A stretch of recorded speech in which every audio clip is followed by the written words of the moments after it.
वाडा तालुक्यातील कोणसाई गावात भीषण स्फोटाची घटना घडली आहे। जुन्या फार्म हाऊसमध्ये पत्र्याचे शेड उभारून सुतळी बॉम्ब तयार करणाऱ्या युनिटमध्ये दुपारी सुमारे 12 वाजण्याच्या सुमारास हा स्फोट झाला। या दुर्घटनेत एका कामगाराचा मृत्यू झाला असून 4 ते 5 कामगार गंभीर जखमी झाले आहेत। जखमींना तात्काळ वाडा ग्रामीण रुग्णालयात दाखल करण्यात आले असून त्यांच्यावर उपचार सुरू आहेत। घटनास्थळी अग्निशमन दल, तहसीलदार, मुख्य अधिकारी आणि पोलीस प्रशासन दाखल झाले असून बचाव कार्य सुरू आहे। सदर युनिट 10 एप्रिल 2026 रोजी नरेंद्र सिंग राहणार कुडूस आणि त्यांचा सहकारी यादव यांनी सुरू केले होते। येथे फटाके तयार करण्यासाठी कच्चा माल आणला जात होता आणि रोजंदारीवर कामगार नेमले होते।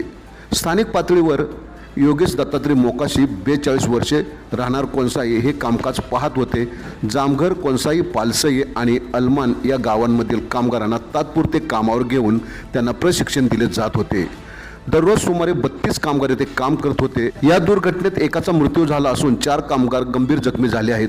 जखमींपैकी 3 जणांना गंदे रुग्णालयात हलवण्यात आले असून एक गंभीर जखमी भिवंडी ग्रामीण रुग्णालयात उपचारासाठी दाखल केले आहे।